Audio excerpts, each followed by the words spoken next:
Good morning, ladies and gentlemen. You're listening to Right Side Up. My name is Mike Taglavia. I have guests with me today. Allison Despathy has joined me again. And welcome, Allison. Thank you for coming. Thanks for having me. So as usual, we have plenty to talk about, way more than we can actually cover in one show. So I want to get right into it. I mean, we did really have some nice weather over the weekend, which is great. Gorgeous. The days are longer. The sunshine is great. But we really need to get into some of these topics because I know there are a lot of you out there in radio land and podcast land who want to see what's going on in Montpelier and if we've been able to make any changes. I know we've been able to slow some of the crazy down, not stop it yet, but we certainly are trying. So what do you think? What do you want to talk about first? We've got so much to deal with. Well, I feel like where we left off last time was one of the bills was that H527, which was in House Energy. And that was about trying to ensure that Vermonters and Vermont towns were going to have access to the Public Utility Commission around telecom siting. Yes. And it's a big deal because it's happening all over the state. So many towns, so many neighbors who are pushing back. And we had said, just as a recap, in case people didn't catch it last week, that you shouldn't have to have money and lawyers to participate in the Public Utility Commission process if you were... With the way it's set up currently. Exactly. Okay. Like right now, there's so many barriers that interfere with towns and neighbors' ability to be involved in the conversation about communications infrastructure in their towns. And, you know, I want to say right out there, I was talking to Guy Page on WDEV this week about this, and we all use our phones. We're all pretty heavily dependent on this tech. But we can be smart about it. We can be smart about where we put it. We don't want it 300 feet from someone's house where it's going to drop your, the price of your house or what your house is worth by 15 to 30%. We know there's radio frequency radiation that's been acknowledged. You don't need this right next to your child. So the health issues. Exactly. And even though they're federally preempted and we're not supposed to talk about it, that came out in House Energy. Like, we know it's a thing. It's a real thing. And so we just want to do it smart. I mean, Vermont cares about people. We want to do this smart. So what ended up happening, just real quick, Mike, so frustrating on Tuesday in the House Energy Committee on this bill, after multiple times of Chair Kathleen James, who, I am sorry, this is an abject failure of hers. I am still blown away that she actually did this. She said multiple times throughout the session so far, we have taken extensive testimony on this. We have taken extensive testimony. That's all fine and good. You can take all the testimony you want, but if you don't figure out a real solution to a problem affecting Vermonters, you are a failure. And the thing is, I don't say that lightly in the sense of she had a path. And the three Republicans in that House Energy Committee voted no because they knew the path and they knew that the rest of the committee, which is the leadership there, is Chair Kathleen James, Democrat Manchester area, Vice Chair Representative Scott Campbell, he's St. J area, Democrat, Laura Sibilia, Ranking Member, Independent. They all, including the rest of the committee, could have changed the statute, fixed it quick, dealt with this process issue so people could participate, and boom, it could have been in effect if the governor signed it, come May, June, July here. So now this was a sunset on the 248A, which kept it in the PUC process. If it's able to sunset, if for some reason it goes to Senate and the Senate makes changes and it winds up coming back, it still could wind up getting changed to a point where it would fall back under Act 250, which, although everybody thinks Act 250 is bad, in this case, it's better than it for the municipalities right now because there would be input allowed without the retention of attorneys and the financial burden of attorneys' fees and everything else. Exactly. Okay.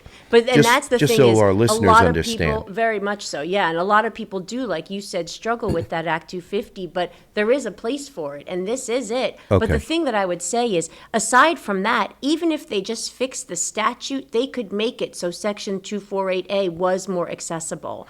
And so I just want to give really a thanks to, one, the three Republicans on that committee who, really held strong and saw like, hey, we just failed. Because what they ended up doing, and like you said, it'll go to the Senate and hopefully they can fix it, Right. is they just said, we're going to give the PUC rulemaking. The PUC already told them we don't have time and energy or capacity for this. Right. And the rulemaking is going to take 2-3 years minimum. Meanwhile, Vermonters are struggling to So- participate. Pretty much hurry up and wait. Yeah. We can try to fix it, but in the meantime, you have no recourse. Exactly. Yeah, exactly. that's and I'm sure there are plenty of Vermonters who are going to be frustrated in the meantime. Absolutely. Which is really not a good idea. I Not a know, and good that's idea. where I want to thank Mike Southworth with his no vote specifically explained, we could have changed this very easily in statute and dealt with it really immediately for Vermonters. Well, so and that's one of the things we have the opportunity to be deliberative and to take more time to get it right, to Yes. get it closer to perfect. None of us is perfect, right, but right. get it closer so that when it goes to the Senate, it's a better bill. And they understand, like, oh wait, what Yeah. just happened here, and then they can take it from there. Right. But right. it So- was just such a failure. It was really sad to see. I'm glad the Republicans held strong on that, and hopefully the Senate will fix it. We'll see. Okay. Yeah.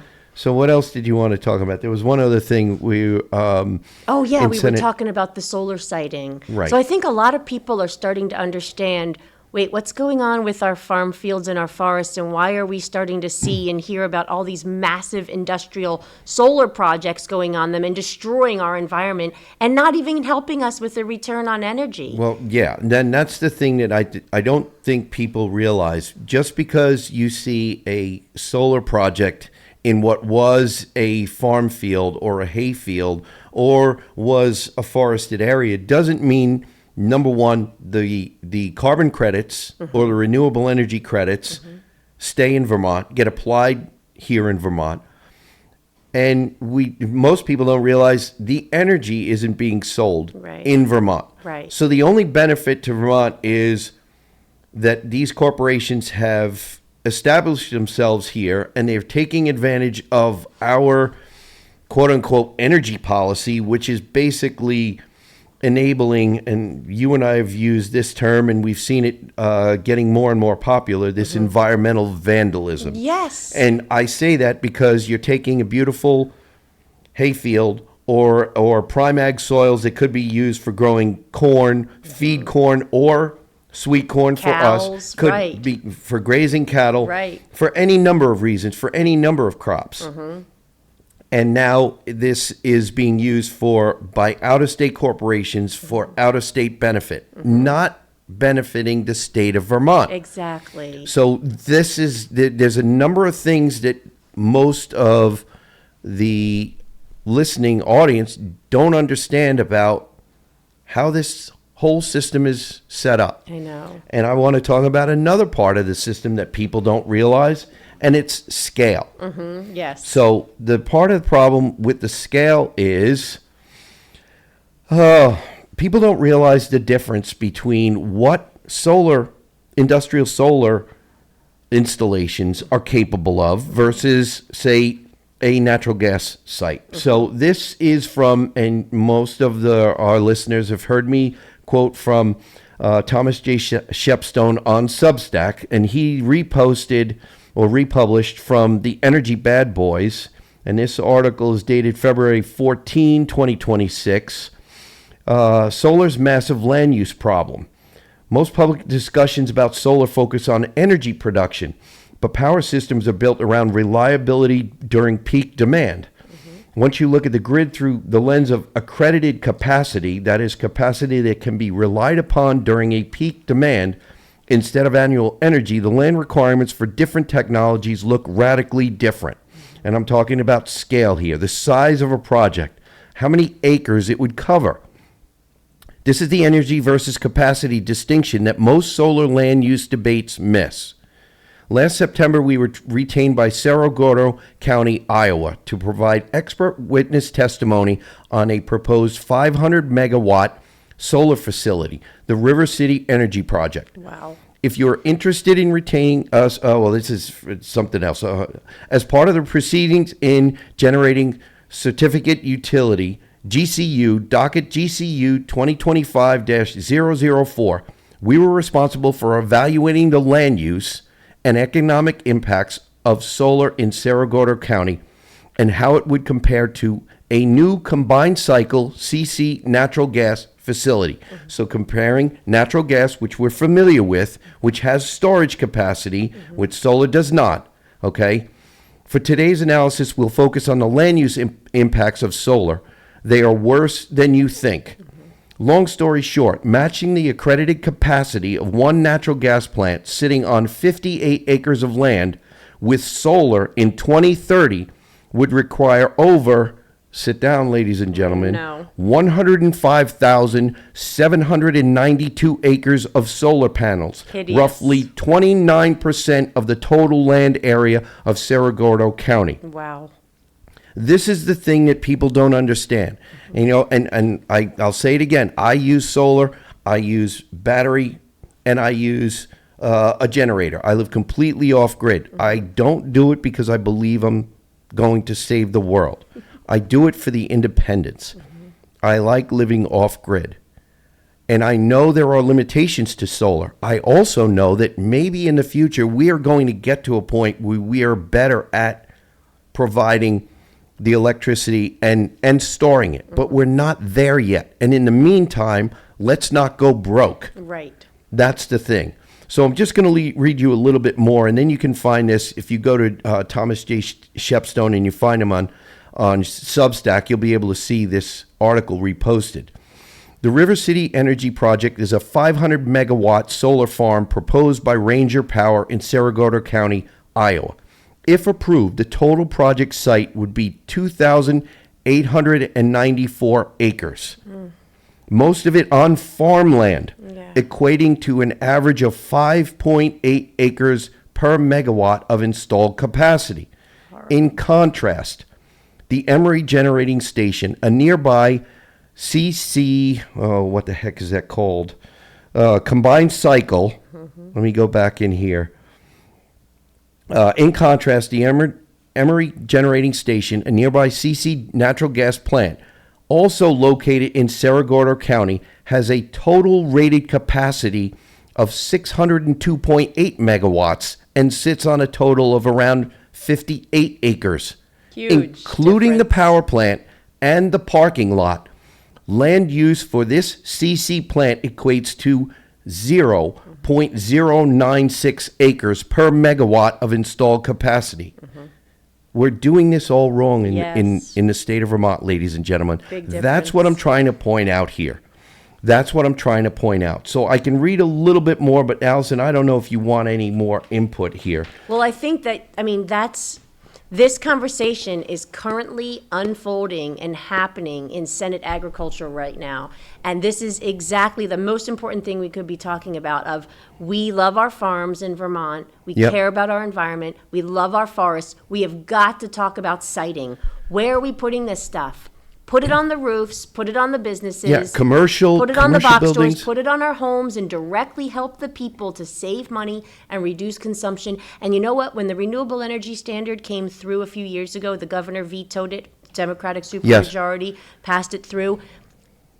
So many people were saying, we have got to talk about siting. If we don't talk about siting right now, we are going to crush Vermont. So we have fully incentivized renewable energy here, and now we're watching the crushing of our environment as we become what you were just describing, a plantation for solar developers to come set up shop, be incentivized because of our laws that do this, and then sell their power and sell the renewable energy credits at market rates so that states like Connecticut and Massachusetts can say, look at us, we're renewable because we've got a solar farm in Vermont and we just crushed their environment. These are the unintended consequences, Allison. It's so just devastating. It's really, really amazing that people, we have to find these things out after the fact, and then we get stuck trying to make corrections. So, and this goes back to what you were just saying with we need to have more deliberation and more conversation at the table so we can make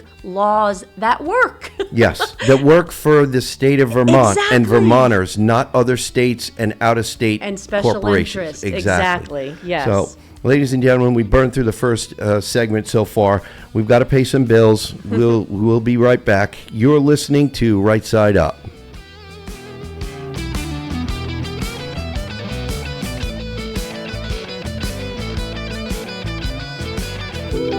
From your logo to your look, Yipes brings your brand to life. Need custom shirts, eye-catching signs, or full-color vehicle graphics? The crew at Yipes have you covered with screen printing, embroidery, full vehicle wraps, and all your custom designs that make your logo stand out anywhere. And when it's time to take care of your ride, Yipes Berry & Bevan & Sons is your go-to for remote car starters, spray-on bed liners, auto accessories, and general maintenance that keep your car fine-tuned and looking sharp. Yipes Berry & Bevan & Sons. Local, creative, and ready to serve. Visit us at 439 North Main Street or give us a call at 802-479-0055.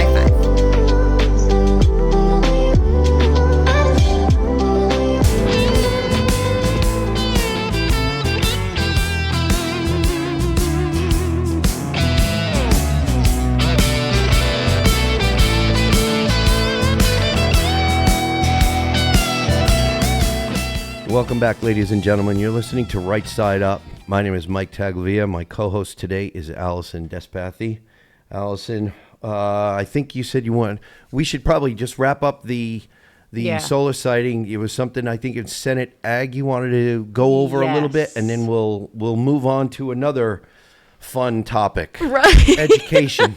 Lots to say there. Oh, yeah. Lots of emotion going on there. Lots of families worried about whether their kids are going to lose tuitioning. I know. And more people will be finding out, and then there'll be a lot of rage. But just to wrap up on the solar sighting, I just want to thank Senator Ingalls, Chair Ingalls, for Senate Agriculture Committee. He is really starting to bring forward this whole siting issue of what's going on with industrial solar. Are we really doing this in Vermont? Are we really going to allow prime ag land and our forests to be, bulldozed for industrial solar? Yeah. So on Thursday, Annette Smith, Vermonters for a Clean Environment, who I work for, she was able to testify. Greg Cox, amazing farmer from down in Rutland area, who he always says he grows farmers. He teaches farmers, how to do the work or helps them, and then he helps them find land.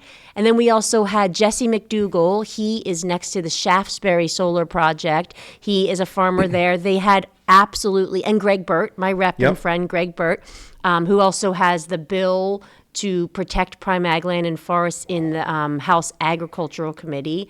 And so they all testified, and Russ Ingalls, Chair Ingalls, and the committee heard them, and it was awesome. And it really told the story of, we got to talk about our farms and our fields and our forests and our food security, and why are we doing this industrial solar thing. And Annette Smith, I think I mentioned her last time we spoke, but she's been helping communities with trying to talk about and figure out this siting thing forever. And she came to the House and Senate during that renewable energy standard to provide testimony to say, hey guys, we got to talk about siting. Where are we putting this stuff? Yeah. So finally, and we'll see what happens, because I know there'll be a lot of pushback from Renewable Energy Vermont, like pretty high-powered lobby, special interest who exerts a lot of control and influence in there. There'll be a lot of pushback, even from most likely some of the leadership who really supports renewable energy. Yeah. And I think we all do, but we want it in the right place. So I just wanted to thank Chair Ingalls and that committee and everyone who testified for allowing this conversation to come through in the way that it needs to. Because again, back to, I know, Mike, you and I always talk about what works best for Vermont, what is going to serve Vermont and help Vermonters, and how do we sort of cover those bases? And if we can't talk about it, we can't do it. No. So it's starting to happen. You brought up a good point. We're not talking about being against renewables. No. We're talking about having an honest conversation and keeping, the left loves this, leveling the playing field. Right. We want to have a discussion about renewables on a level playing field. Yes. We want to talk about all the pros and all the cons of all natural gas, coal, wood chips, biofuels. We use biofuels in this state to provide electricity for at least 2 large municipalities, both Burlington and Montpelier. Yep. So they are part of the equation right now, and they need to be discussed in an honest manner so that all of the facts need to be on the table, not just the shiny, glittery, Exactly. fun parts. Right.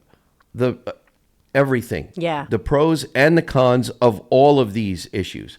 And like I've said in numerous times on numerous venues, we need a good, better, best policy. We don't need just one option for energy. We need at least three. Exactly. Because we need affordability, and competition among them is going to keep things affordable. Yes, and we need the So- diversification of energy. Yes. I mean, that's how you get a Yes. good, reliable portfolio. It's huge. Yeah. And yeah, so exactly. Like, so this is coming through, and we got to talk about it so we can find the best path through. And honestly, I would just love to see, like, you've got solar panels at your house. I would Yeah. love to see, like, every Vermont, house have that. I mean, talk about If they want 'em. affordability, If right? they want 'em, If yeah, they want for them, sure. exactly. But I'd much rather see it there than destroying our farms and forests. And just as an example, down in Ludlow, they call it Coolidge Solar, 20 megawatt project. All of the renewable energy credits and the power go to Connecticut. It wiped out 85 acres of prime ag land, and 43 of those acres were clear-cut forest. Right. And it's like, literally, this is the trajectory that we're going to be heading down unless we put the brakes on and talk about it. So, yeah. And I was just so people understand, there are agreements that are signed with these solar installers or these people who will own the solar project. I was just reading somebody on Facebook who's just across the border in New York, in upstate New York, talking about some of the buried infrastructure and how in some of these contracts, for when the time comes for removal of these, Yeah. that the infrastructure down to a level of 3 feet below the surface will be removed. But the problem is not all of it will be removed, because some of it is deeper than that. Yes. So they're talking about leaving some of the infrastructure that's been installed below 3 feet, which leaves a problem for if somebody was to try to reconvert this back to agricultural use, if some of the heavy metals and stuff in that we're told are going to be leaching into these soils, if they are Yes. at too high concentrations to be used for agriculture, then what else will these lands be used for? Right, and then it will just So- push development, and you won't ever reclaim that ag land. No, exactly. you won't. Right. So Exactly. these are the things that we need to be discussing. Yes. We need to have these out in the open beforehand, not after the fact, so that we're not dealing with more unintended consequences. Exactly. So anyway, Yeah. we need to shift gears here. We got a lot to talk about. So Yes. school education. Now it's come up. A lot of our listeners have heard or seen the newest plan for the maps and some of the newest language in the latest bill regarding to Act 73. Some of the changes, the amendments, if you will, and there's a lot in there for people not to like. Right. Okay, Right. some of the wording that leads people to believe, and it looks pretty solid, that tuitioning is going to, since we had it 1869, did you say? Yes. Now all of a sudden, tuitioning is on the chopping block. Right. I know in my district, there are people who chose towns in my district because of tuitioning. Yes. And now all of a sudden, after all of this, tuitioning is on the chopping block. It's not very popular. And this one is there's going to be some fiery debate, I believe, over this. Oh yeah, people are yeah. starting to find out. And even changing these districts, I know there are some people who want to definitely not see SUs go away. I think because of the tuitioning stuff. Right. So, I mean, you're probably even more up on this than me. So I'll just let you go into some of the testimony that even came up from last week. Right, So- right.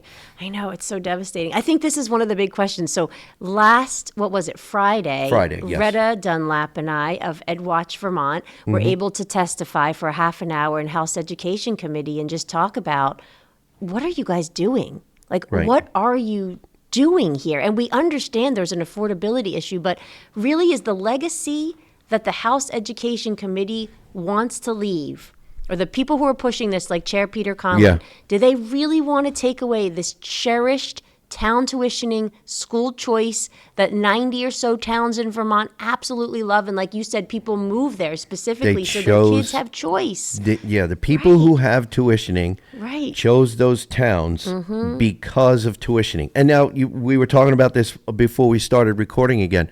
What about families that have two kids? Right. That one of them now has tuitioning, and potentially the younger child is looking at their older sister and brother and saying, well, you're getting something that I'm not going to get. Right. How do we explain that? Right. How do we explain that and say, well, it's for the best. For who? I know. It should be for the best for the student. Exactly. Are we concerned about the student? Yes. Because they are the customer. 30 years in the service business, I'm thinking these kids are the customer. And they are going to be getting a product that they're not going to find out was the best product for them until they're 18 or older, and they go out into the real world, right, quote unquote, Right. and they're going to find out then whether they got the best product for them in the world that they're going to be pushed into. Right. And by then, it's going to be too late. I know. If for some of them, it's going to be too late. You know, And that's the crushing opportunity part. Like, we don't need to be crushing opportunity. We need to be offering educational opportunity to all of the students. it's about in the Vermont. options. The Right. options. We have all these options in our lives, our cars, our homes, supermarkets, everything. Give these kids the options. The options are what is going to, if the costs are the problem, then give them the options. If there's competition for those options, if there's competitions for those students, then the quality is going to be driven up. And the Exactly. price is going to be moderated. And we talk about this all the time. If we were paying a higher rate and we were getting the kind of scholars who were coming out of school, and Vermont students were sought worldwide because of their grades, their scores, what they were able to do, whether it be craftsmanship or engineering or whatever, Right. then we would be saying, hey, we wouldn't be worried about a school population declining because there would be parents and kids fighting to get into our schools. Right. Right? And instead, we're seeing massive academic We're seeing- performance issues and declines. I know. What are we, like number 47 on that? And then we have the highest cost, like some of the highest costs that we're paying. Exactly. It's not working out. If we had a better quality education, higher scores, and please, ladies and gentlemen, don't get me wrong. I know there are schools out there that are high performing in Vermont. Right. But the way they drive all of the quality up, the way they drive all of the scores up, is more competition. Right. And We know allowing the this. parents and the kids to choose. I mean, Sure. you know, there's going to be, it's so unique. And it's trying to really respect and honor that all of the kids are unique. They deserve a choice. And I think, so to see Chair Conlon's way extreme plan to get rid of this tuitioning, when ideally it would be opened up to all Vermont students, right? Right. Like, if we really wanted to do student-centered education, we would be opening that right up and saying, let's figure out a system where this could work. And that's what we testified on Friday with trying to offer, you know, how could we look at this differently? And so this forced consolidation, this getting rid of town tuitioning, it's going to cause massive uproar as people continue to find out about it. You're already hearing from constituents. And they chose the district for the tuitioning. They chose the district for the options of, you know, Thetford Academy or St. Johnsbury or, you know, I know somebody who a few years back sent their child to Sharon Academy. Yep. Okay, so they had these options. Right. I know somebody who said they chose, I think, their child to go to U32. Was it possible? Yep. Because of where they work. So it's on their way. Yep, makes sense. They don't need to worry about transportation because on the way to work, Right. it's on the way. So all of these things, we have all different things going on in our lives. I don't have the same things going on that you do. So why is it a one size fit all when it comes to this? You know, and this is probably going to pluck the wrong nerves for some people, but it almost seems easier in this state to stay out of jail than it is to find the school that you want. Right. Why is There's that? a lot of barriers, right? I mean, if you don't have money, if you don't have resources to move and go where you think your child that's should the be, thing. if you don't live in the right town, then you get locked into something that may not be working for them, and that's not fair for the child. No, like they it's- need to be able to have If an it's option. about, if it's going to be student-centered Exactly. education, Exactly. let's let mom and dad have those conversations so mom and dad know what the child is going to be most comfortable with. Do you want to send your child to a CTE? Why not? Right. We say if we're really interested in housing, we should have almost as many CTEs as we do Right. all these other options for schools, but we really don't. Right. So, and if somebody wants to start a school, if they can show all the proof that they can at least perform as good as a public school, why not? Exactly. Why not? No, they should have that opportunity, and So- kids should be able to take advantage of that. And that, I don't know where we're at for time right now, but I'll tell you, Northeast Kingdom. We're going to have to save that for the next Okay, segment sounds good. we've burned through another one. Okay, so, good. ladies and gentlemen, we will return in a couple of minutes. You're listening to Right Side Up.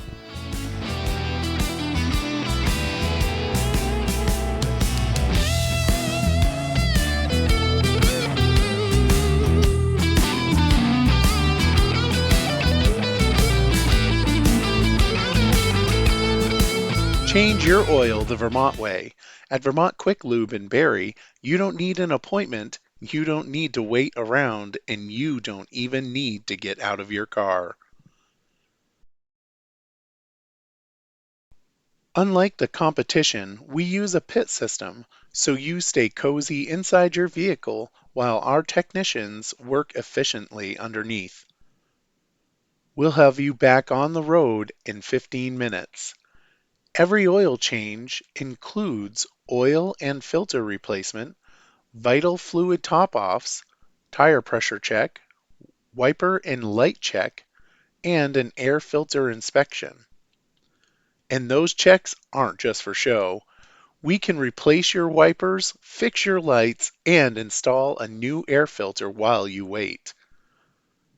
We offer both full synthetic and conventional oil options, and our technicians will help you choose what's best for your vehicle. But wait, we're more than oil changes. Vermont Quick Lube is your complete automotive service center. We offer Vermont state inspections, brake and suspension service, tire changeovers and rotations, cooling system maintenance and flushes, belts and hoses, tune-ups, exhaust work, and diagnostics. Skip the waiting room. Drive in and let Vermont Quick Lube take care of you and your vehicle. Vermont Quick Lube. Quality, quick, and convenient service. Visit us at 679 South Barrie Road, online at vermontlube.com, or call us at 802-476-7571.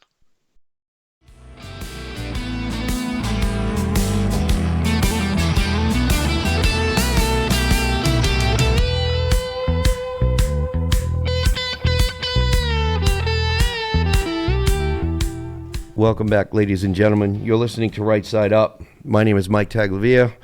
My guest host today is Allison Despethy.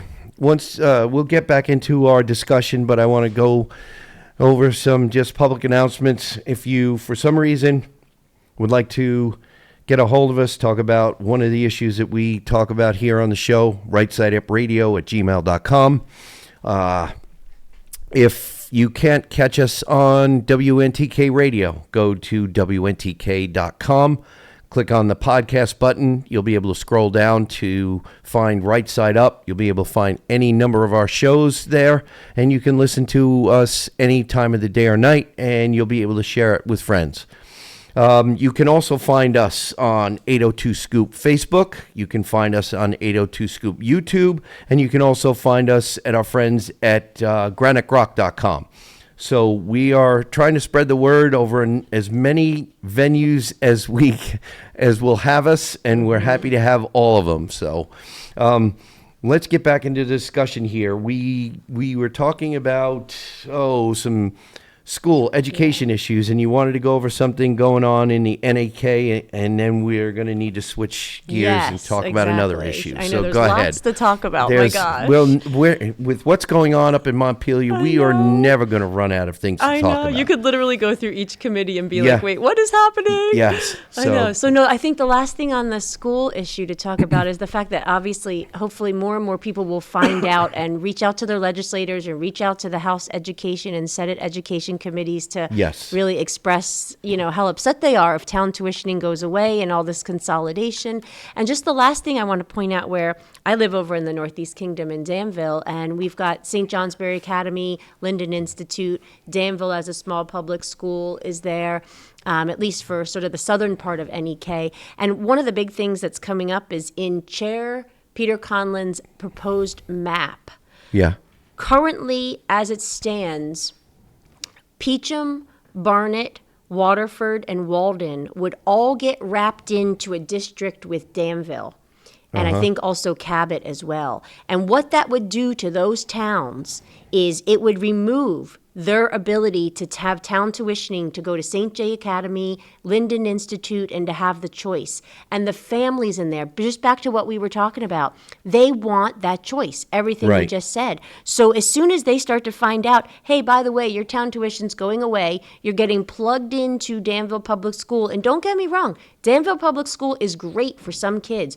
The numbers have been dwindling. There's only 66 Danville high schoolers in there right now. They're below proficient. They do not perform from a proficiency standpoint. Right. And now you're telling these families in these towns who have loved their town tuitioning option for their children to these other great schools nearby that they're going to be locked in to another school with no option.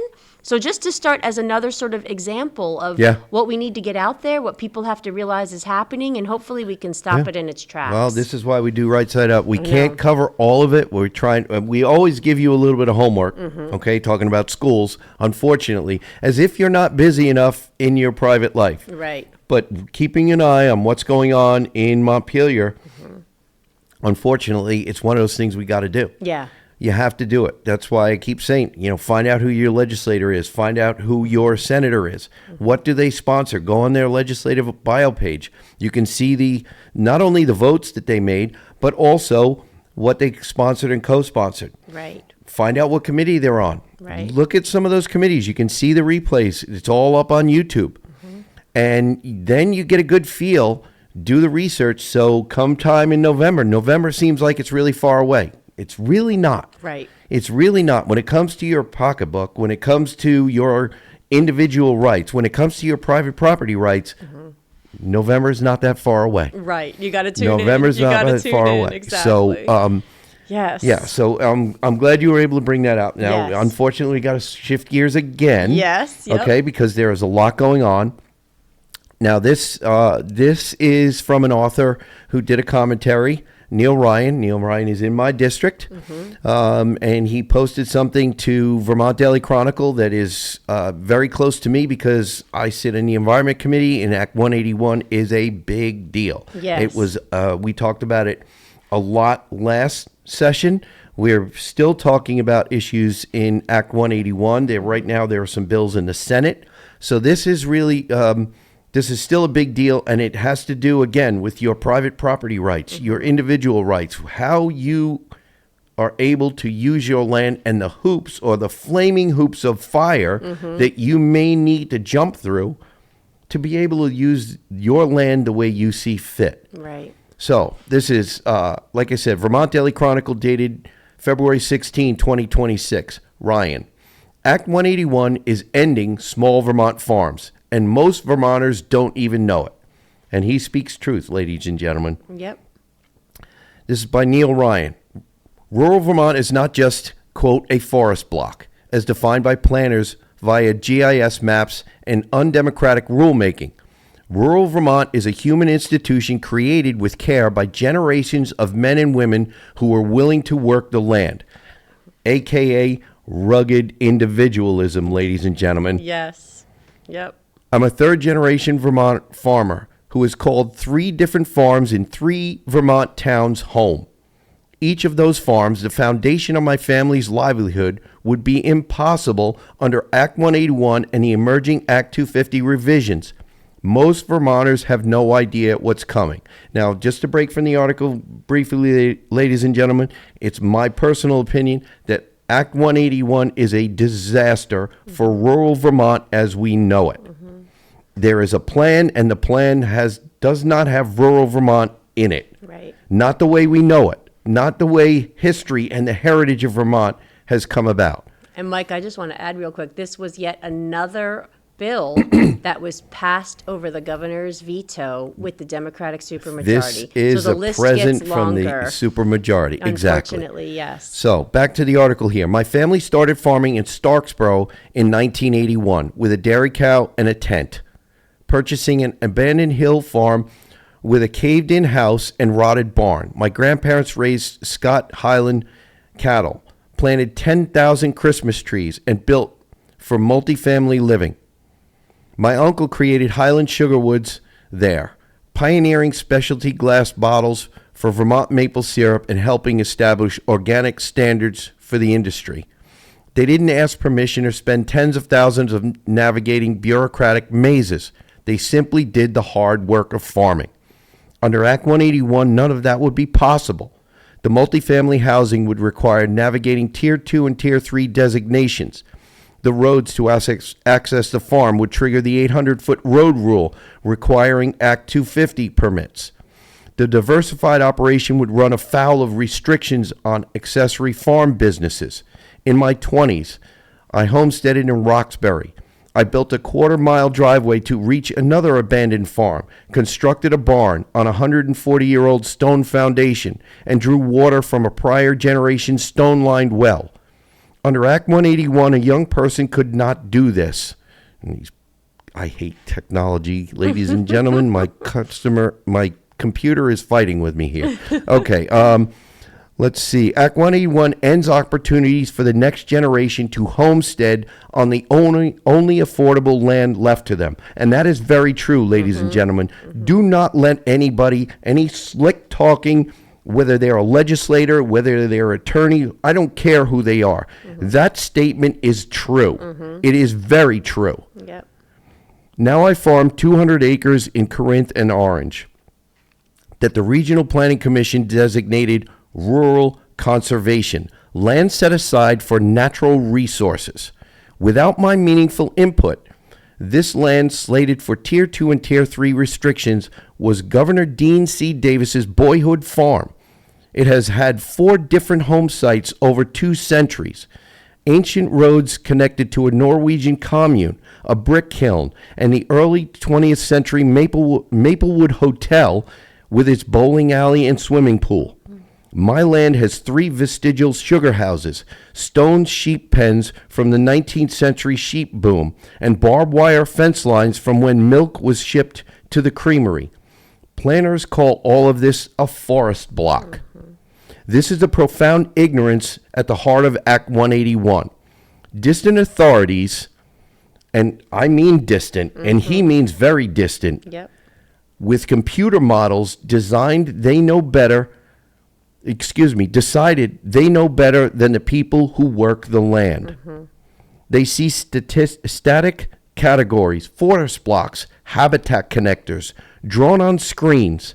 I see 200 years of human stewardship, creating the biodiverse mosaic of field and forest that defines Vermont.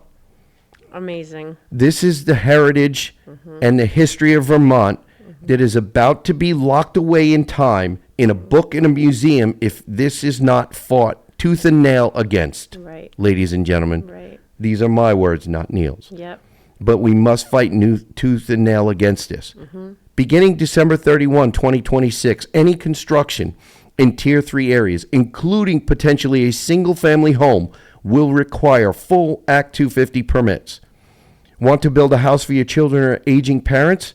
Prepare to spend tens of thousands of dollars and wait a year for permission from 5 appointed officials who have never seen your property. And I have to tell you, after seeing what's going on, it would be very low numbers, tens of thousands, and a year is too quick.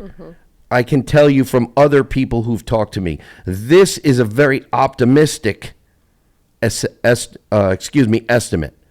The road rule takes effect July 1, 2026. And by the way, Allison, you referred to Representative Greg Burt. He has a bill, H749, which addresses the road rule. And that's not the only bill in the legislature right now that addresses it. But there are people trying, ladies and gentlemen. I have to tell you, they are trying. Yep. Let's see. Any private road over 800 feet triggers Act 250 review. 800 feet. Less than the distance from my barn to my round bale feeder. My home and garden are more than 2,600 feet from the town-maintained road. Under this rule, I may not access parts of my land without state permission. My home is the same way.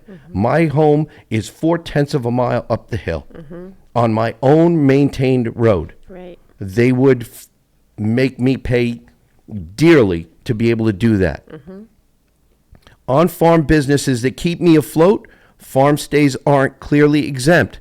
Events require permit review. Processing farm products requires proving 50% of sales come from my own production, a moving target that could leave me in violation without knowing it. The mathematics are brutal. Small diversified farms cannot afford the permits, the time, the lawyers, or the uncertainty. Right. This is why, ladies and gentlemen, town meeting is coming up, to stray from the article. This is why nobody wants to attend town meeting anymore. It's because of bureaucratic BS that people have to deal with. Mom and dad both work. They can barely afford to pay for health care. They can barely afford to pay their taxes. And this is what happens to them because they're fed up at the end of the day and they do not want to watch what's going on in Montpelier. This is why we are hated in Montpelier. This is why we are hated in Montpelier. But this is also where, Mike, I would say it is so important that people know who they vote for and what they stand for, because they're the ones in there, like yourself, who are fighting for Vermonters to live a Vermont life and to afford to live here. And so we have to make sure that's happening. Just so people know, I love my job. Yeah, I know you do. You work hard at it. Let's see. And Neil's lucky to have you as a representative. I'm lucky to have him as a constituent. Yep. This is cultural genocide through regulation. Rural Vermont culture, the knowledge of working the land, the social patterns of multi-generational continuity is being systematically destroyed. I got to go back to rugged individualism. Vermonters will, as a last resort, ask for help. Right. They are staunchly so incredibly independent, and our legislature is trying to take that from us. Yep. When you make it impossible for young people to start farms, you break the chain of cultural transmission. When you lock rural land into regulatory categories, you erase human history and treat rural people as a problem to be solved. Good for Spot him on. calling it out. Yep, exactly. Vermont had 3.3 million acres of farmland in 1925. Today, we have over 500,000 acres, an 85% loss. The state's response is to make what's left even harder to farm. He's exactly right. Yep. Act 181, remember, Act 181 was billed as Act 250 reform, ladies and gentlemen. Absolutely and unfortunately, we have burned through another segment. Allison, I want to thank you very much for joining me, helping make this conversation a better conversation. Thank you again, Neil. Thank you for everyone who listens. And ladies and gentlemen, please remember, stay safe, stay informed, listen to Right Side Up.